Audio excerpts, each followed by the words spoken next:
Bonjour tout le monde, je fais une vidéo pour Marc numéro 2, la deuxième Marc qui m'écrit et qui se plaint de ne pas arriver à faire un cylindre qui doit représenter au final un vase de plus de 20 cm.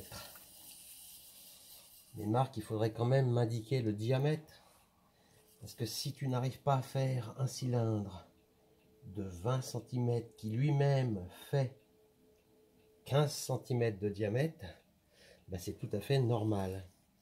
Par contre, si tu ne fais que 5 cm d'ouverture, peut-être que ça manque un peu de hauteur. Donc voilà, on ne peut pas répondre. Vous me posez beaucoup de questions là dans les commentaires et j'arrive pas à faire ci, j'arrive pas à faire ça. Moi, je ne peux pas donner des cours comme ça à distance, hein. Ce n'est pas possible. Je ne suis pas capable du tout de faire des choses comme ça. Il y a une deuxième chose que je ne veux pas faire non plus avec YouTube. On me demande constamment quelle est la Terre, quelle est ceci, quelle est cela. Je ne fais pas de pub sur YouTube. Hein, il faut faire très attention à ça.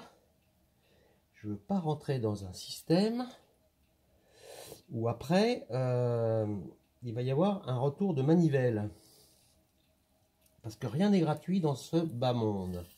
Voilà, donc pas de pub sur YouTube. Alors, j'ai 1,5 kg Marc. Je brasse bien ma terre. Je monte, je descends la quille. Et je vais centrer.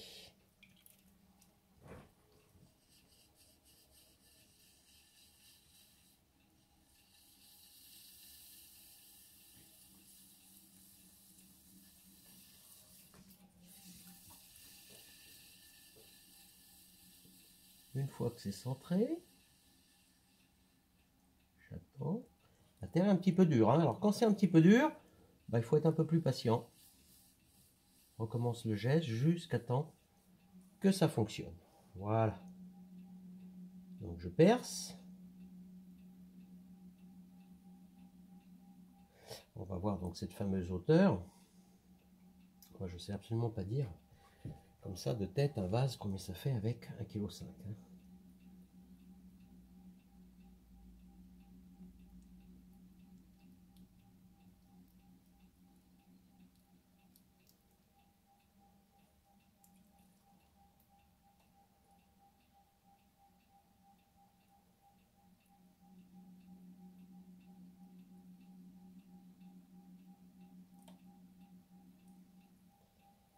Voilà. Alors maintenant, on va ouvrir.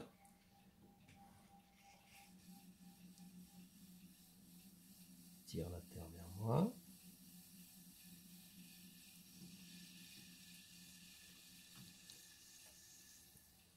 Et c'est encore le moment où on peut recentrer légèrement.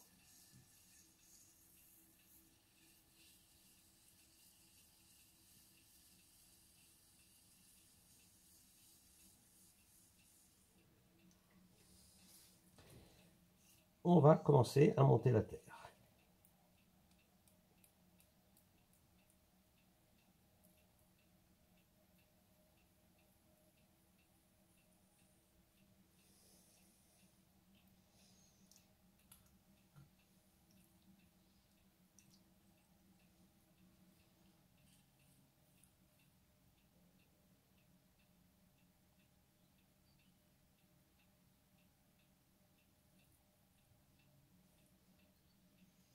Là, je rappelle, lorsqu'on fait des montées de terre, dès que ça accroche, il faut tout de suite s'arrêter. Hein. Ça a été dit plein de fois dans toutes ces vidéos.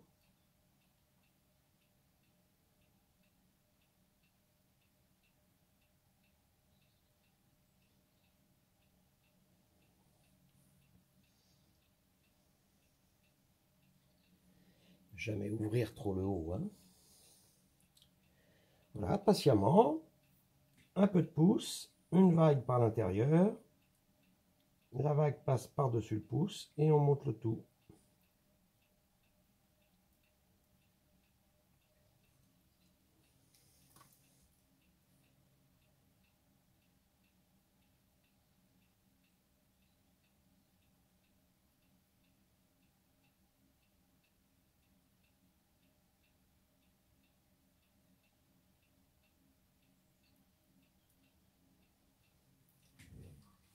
un petit geste pour refermer un petit peu le diamètre.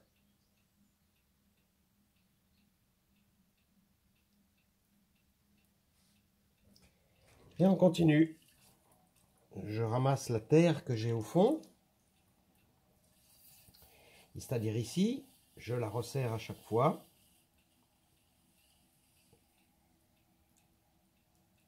Et là, je fais des montées en mettant ce qu'on appelle plus de pouces. Je fais une montée un petit peu rapide et j'envoie beaucoup de pouces. Ça veut dire que je vais refermer le diamètre.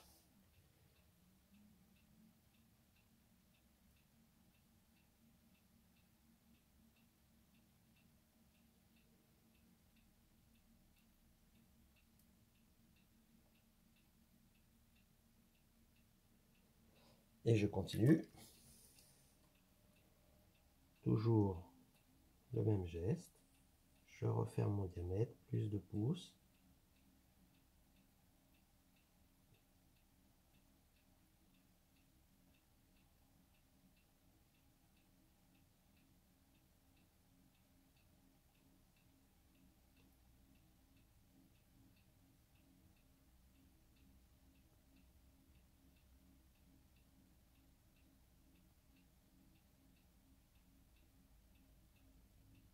Je ne m'occupe pas encore de la forme. Hein. Pour l'instant, avec 1,5 kg de terre, tu vois, là, on fait un cylindre. Alors, tu me dis aussi dans ton email, il me semble me rappeler que tu n'arrives pas à monter le cylindre, que ça se décentre et tout ça. Moi, je ne suis pas capable de corriger tes gestes sans les voir. Hein. C'est totalement impossible pour moi. Hein. Je ne sais pas ce que tu ne fais pas bien, mais je ne suis quand même pas un gourou. Hein.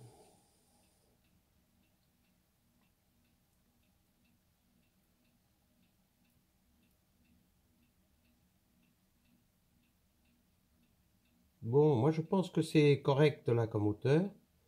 On va pas attaquer le championnat du monde de hauteur de cylindre.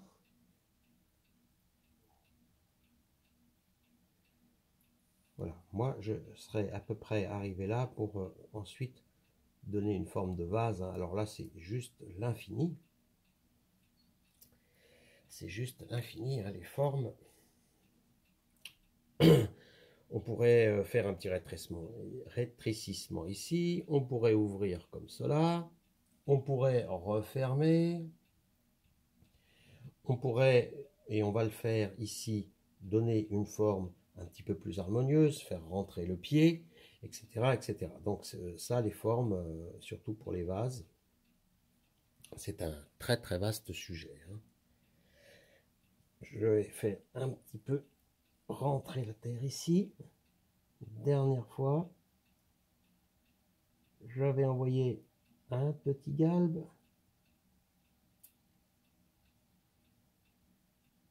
Voilà, faire quelque chose de très conventionnel, on va dire, dans la forme. Voilà, maintenant, je montre la forme finale. Je décide de resserrer un petit peu ici. Je décide de dégager le pied pour avoir quelque chose de plus élégant. On pourrait le faire au tournassage, mais là, je ne vais pas garder cette pièce. Donc je montre simplement, voilà, en faisant ceci, on va avoir quelque chose de plus resserré à la base. Ce sera toujours plus élégant. Et pourquoi pas un petit chanfrein ici. La pièce va ainsi monter dans l'espace. L'estec est aussi la bienvenue. Hein. Il faut toujours passer au moins un coup d'estec pour pouvoir enlever les restes de barbotine. C'est important. Et on va au final mesurer cette pièce qui pourrait encore monter un petit peu si on la rétrécissait, si ici on faisait une petite montée. Donc moi je ne sais pas combien fait le réglé. Là il fait 20. Ben ça c'est une pièce qui fait à peu près 22-23. Voilà. 22-23 fini avec 1,5 kg de terre. Moi ça me paraît tout à fait correct. Donc j'ai l'impression que tu n'es pas si loin que ça, Marc 2. Hein. Donc il ne faut pas te décourager, il faut y aller. il faut continuer et puis il faut aller prendre des cours quand vraiment ça va pas. Il faut s'offrir des stages, aller quelque part. Il y a des potiers partout en France, hein, c'est tout à fait possible. Je refais une petite passe pour montrer qu'on pourrait encore gagner un bon centimètre simplement en faisant ici un passage. On rétrécit un peu.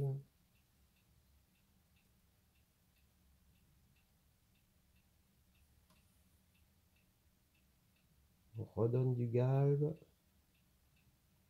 Et on ouvre légèrement. Là, je ne vais pas mesurer, mais là, on est au moins peut-être pas très loin des 25. Voilà, Marc, pour ta première demande, parce que Marc numéro 2 est très gourmand. Et là, après, c'est une demande vraiment très bizarre, puisque Marc veut savoir comment on pourrait faire la fusée de Tintin. On se retrouve tout de suite pour la fusée. Alors, la fusée de Tintin, voilà à quoi ça ressemble. Et pour un potier, ici, on distingue clairement 3 éléments. D'ici à ici, c'est une pièce. C'est ce que je vais appeler le fût. C'est de la famille pour nous des soliflores, c'est-à-dire des pièces très hautes et très fines qui ne sont pas les plus faciles à faire. Deuxième pièce, je ne sais pas comment on peut les appeler, là, les reposes fusées, je ne sais pas, hein, on va traiter ça à la plaque. On fera cette partie-là à la plaque. Hein. Alors, on ne va pas faire la fusée entière, marque 2, parce que ça me demande beaucoup trop de temps et j'ai vraiment beaucoup d'autres occupations. Mais je te montre un petit peu la marche à suivre. Hein. Troisième pièce, ici, les pieds des supports ou les boosters, je ne sais pas. Eh bien ça, c'est aussi une pièce qu'on peut traiter en céramique. On va voir comment. C'est une goutte qui est ensuite coupée en deux et assemblée. Voilà, on va essayer de faire ça pour te mettre sur la piste. Alors il y a une chose que je ne saurais pas faire, hein, je te dis tout de suite, c'est l'émaillage comme ça, parfait, blanc et rouge. Ça, cette décoration-là, je te conseille après, si tu y arrives, faire cuire ta pièce et faire traiter ça avec une peinture ordinaire. Donc on va regarder le fût. Je prends 600 grammes. 600 grammes pour pouvoir traiter le fût.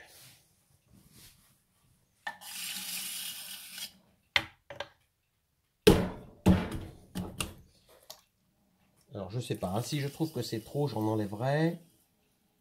Je sais pas du tout où ça va nous emmener 600 grammes dans une petite pièce. Je te conseille aussi d'être très modeste dans tes prétentions pour reproduire cette pièce. Parce que si tu essaies de la faire de 40 cm de haut, je pense que ça sera vraiment très très difficile. Alors là, je vais essayer de bien brasser la terre parce qu'il va falloir passer partout.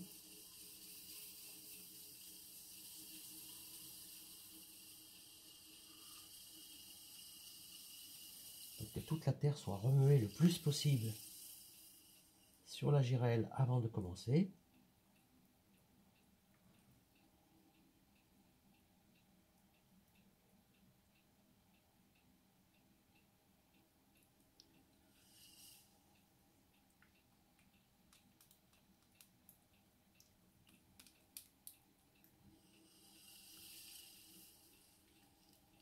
Une étape assez importante quand on a une pièce qui sort de l'ordinaire, une pièce difficile, c'est d'avoir une bonne terre, hein, bien prête, bien souple, bien malléable.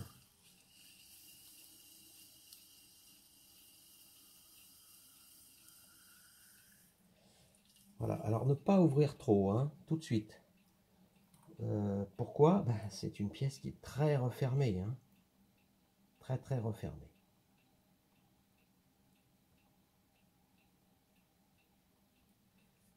Je lui laisse un fond. J'ouvre un petit peu. Et on va commencer à monter la terre.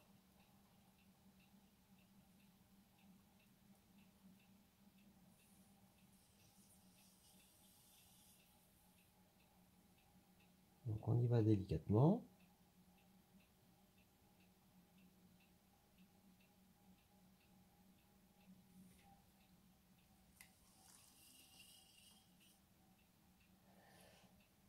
Quitte à rouvrir, il faut bien repasser les mains dedans pour envoyer une vague.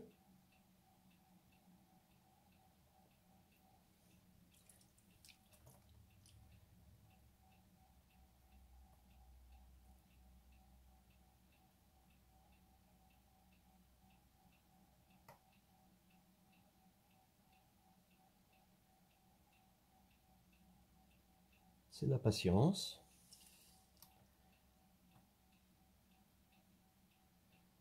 On envoie des petites vagues, on referme, on n'ouvre pas, on reste dans des petits diamètres pour faire des familles des soliflores, n'est-ce pas?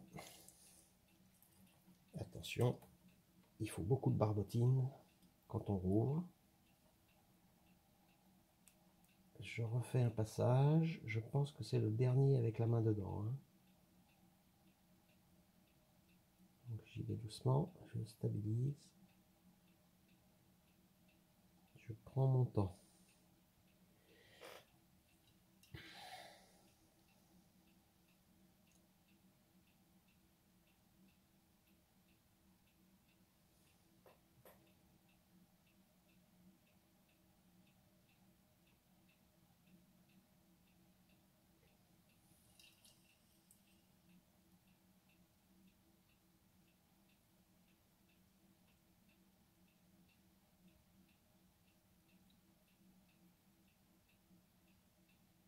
Il faut être minutieux, hein.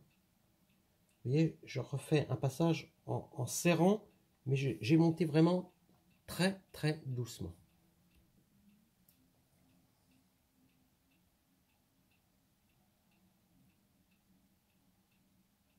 Alors on ne peut plus passer les mains à l'intérieur. Donc les gestes se rangent là. Donc ça c'est une technique qui s'apprend. Il y a une main qui passe par derrière et on va travailler beaucoup avec le petit doigt. Alors, j'enlève la terre du fond, le girel, pour y voir un peu plus clair. Et je vais commencer à m'occuper de la forme du corps de cette fusée.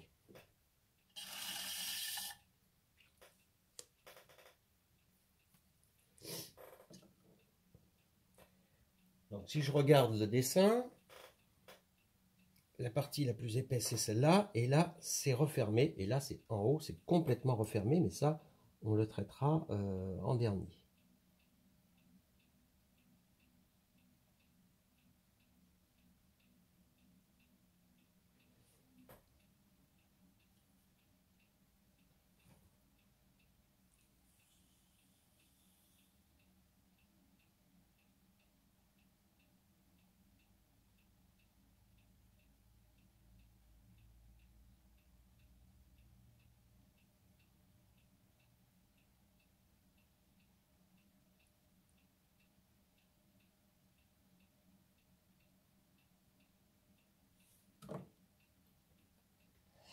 Alors à force de resserrer, moi je sais qu'ici il y a épais de terre.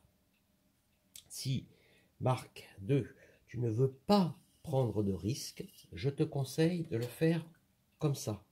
C'est-à-dire ne cherche pas à avoir la forme finie ici. Tu l'obtiendras très facilement au tournassage en rabotant et en refermant ici.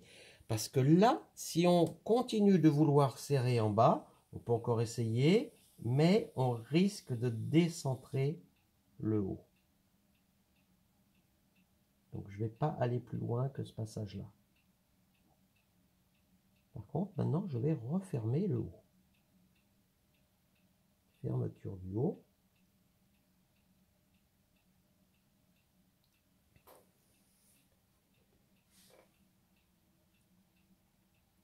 Il faut être très patient.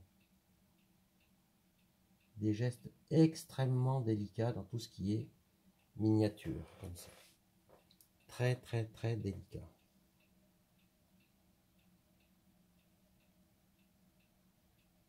Pas d'effort sur la terre, autrement, ça va voiler.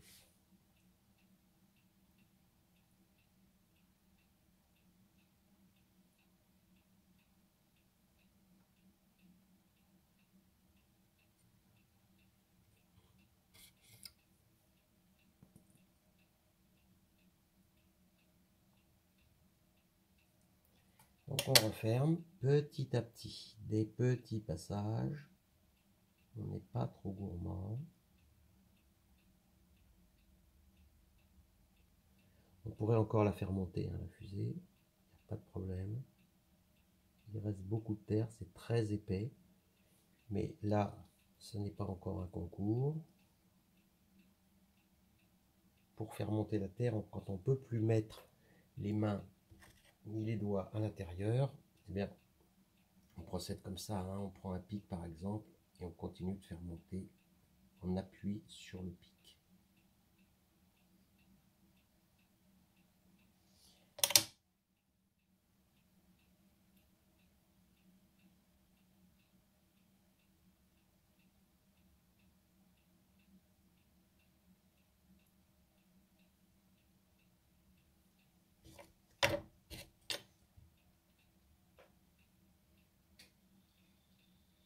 La fusée, là, c'est une pièce qui est un petit peu galbée, hein. Mais là, c'est tellement petit, tellement fin, que moi, je conseillerais, attention, là, il y a un petit plat, je conseillerais de faire les galbes quand même beaucoup au tournesage.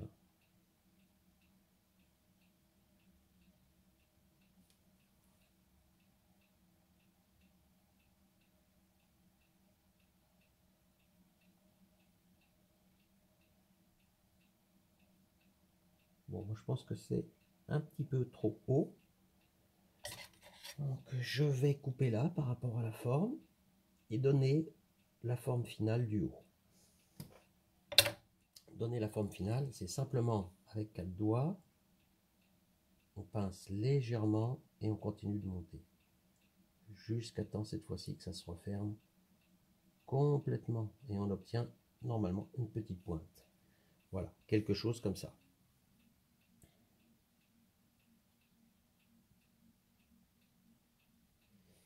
Il faudra tournasser ça, il faudra tournasser, rentrer un petit peu avec l'outil dedans parce que là, il nous faudra avoir une forme beaucoup plus resserrée en bas du fût du corps de la fusée.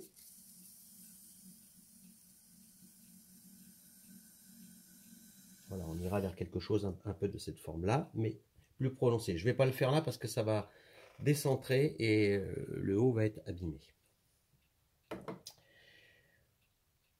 On va enlever cette pièce.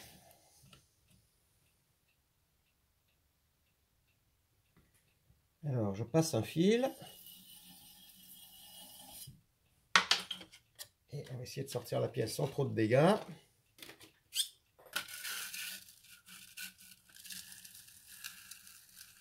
Hop! C'est pas facile, mais on va y arriver. Et je vais mettre ça tout de suite sur la table de garnissage. Bon, elle est sortie quand même cette pièce.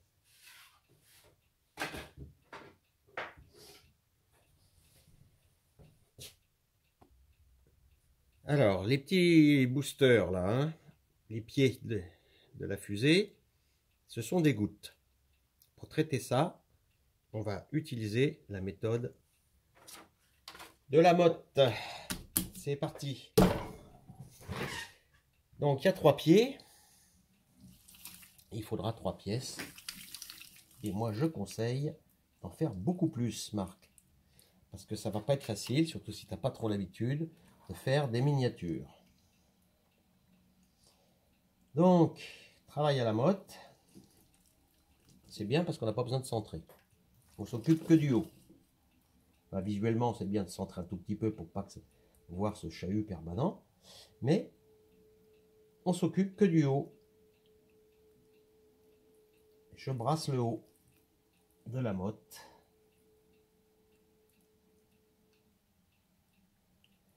Et on va les faire les petites gouttes. Alors là, il y a plein de gestes hein, pour faire le travail à la motte. Hein. Plein de choses, mais on va juste voir le geste de base. C'est le pouce qui rentre dans le haut de la motte. Ça fait un espèce de coquetier. Voilà, c'est creux jusque là. Et après, il n'y a plus qu'à donner la forme. Donc là, c'est quoi? Une forme de goutte. Je repère le fond, je monte un petit peu, je donne le galbe. Alors attention, ça peut faire ventouse, hein. Je donne le galbe, comme ceci, et à partir de là, je vais refermer. Ça fait une espèce de petit pot. Et j'enlève tout ce que j'ai en trop. Je pince, voilà, une petite boule comme ça. Maintenant, je donne la forme finale. Une petite goutte. Plus ou moins étirée vers le haut. Après, bon, bah, il faudra choisir vraiment la forme. Mais moi, je pense que c'est quelque chose comme ça qui apparaît. Pour l'enlever, eh bien, si vous avez un couteau en bambou, c'est vraiment le meilleur. Ou en buis. On présente le couteau sur le côté, comme ceci. On découpe et la pièce vient se poser sur le couteau. Voilà. Moi, je conseille d'en faire plein. Parce que elles vont pas toutes être pareilles, parce que ceci, parce que cela. Voilà. Fais-en plein, Marc. On va en faire une deuxième plus refermée. Je vais refaire le même geste. Je rebrasse très rapidement. Je fais une petite boule de terre. Comme une noix, un petit peu de la sensation. Je passe le pouce dedans. J'obtiens le coquetier. Je donne un galbe, le galbe du bas. Et là, j'ai dit que je voulais resserrer le bas. Hein. Donc, je me mets à peu près, je regarde visuellement. Je commence à resserrer dessous, mais pas plus. Autrement, on n'aura plus d'assises. Je donne ma forme.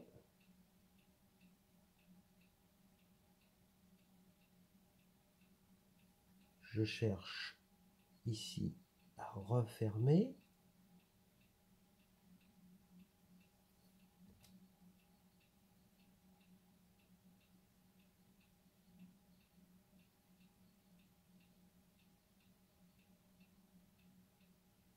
Comme ceci. Encore un tout petit peu. Je vois le trou. Voilà. Il n'y a plus rien. J'ai pas d'éponge sous la main, mais ça serait bien de nettoyer un peu la pièce pour y voir clair, qu'il n'y ait pas de barbotine. Quelque chose comme ça. Et j'ai dit que ça serait bien si on pouvait un petit peu refermer le bas. Bah, je me remets dessous.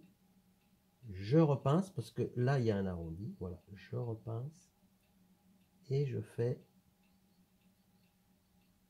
ici un tout petit diamètre. Et pour sortir la pièce, ben, je fais la même chose.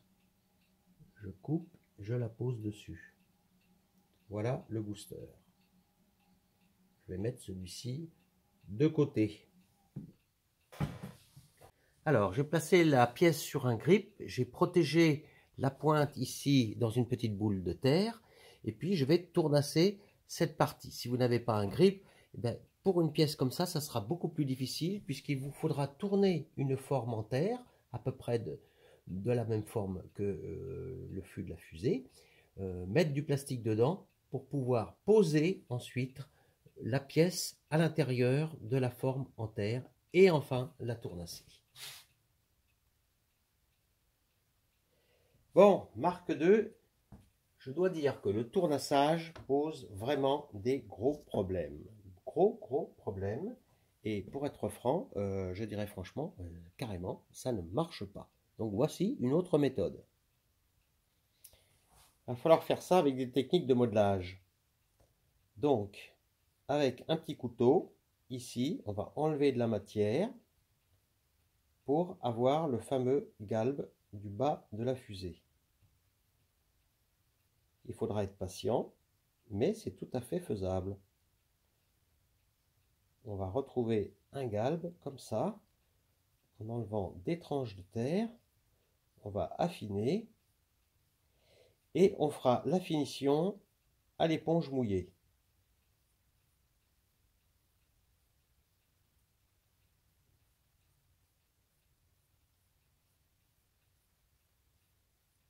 je continue et je vous montre ensuite le travail avec l'éponge.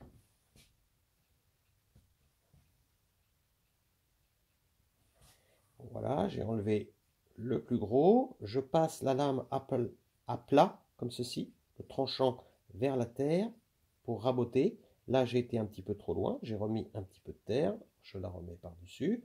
Ça, ce sont des techniques de modelage très basiques. Là, je rends un petit peu plus régulier. Et maintenant, on va faire la finition. Alors, on se met au-dessus de l'eau, une éponge qui gratte. Et on y va franchement. Dans le sens de la pièce. Tout va se redresser. Attention, hein, ça ramollit la pièce. Il faudra de nouveau la faire sécher. Mais le tournassage, franchement, ça pose des problèmes énormes sous une petite pièce comme ça. Des problèmes énormes. Il faudrait faire la structure en terre. J'ai vraiment pas le temps de le faire. Ce n'est pas possible. Donc voilà une autre méthode, mais qui marche très bien, hein. Faut pas croire, on va arriver parfaitement à avoir la forme.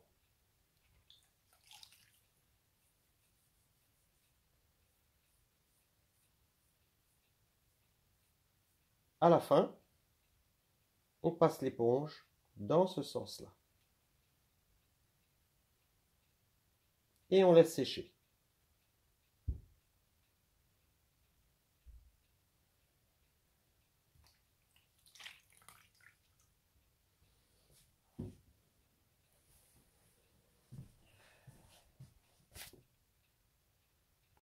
Alors voilà, j'ai affiné un petit peu le fût de la fusée. Et maintenant, on va dessiner une jambe. Il faut se positionner comme ceci pour avoir ce trait-là, de l'angle du haut. Il y a une légère courbe. Et puis pour le bas, il faut faire exactement la même chose avec les petits boosters là. Les petits boosters, comme ça, je les ai coupés en deux. En voilà deux. Donc il faut les mettre bien le long de la courbe. Et après, trouver l'angle qui va bien pour faire cet arrondi. Et aussi le deuxième qui est là. Moi, je pense là que ça commence à être un petit peu ressemblant. Un petit peu plus grand là que là. Bon, on va découper cette jambe comme ceci.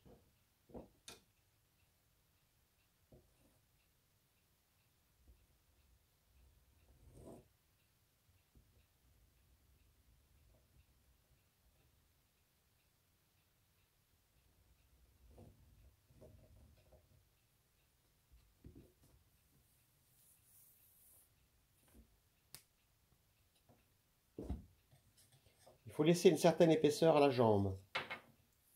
Parce que si on regarde bien le dessin, ici c'est pointu. Et ici, c'est probablement beaucoup plus large, on le voit. Donc il faudra raboter ici.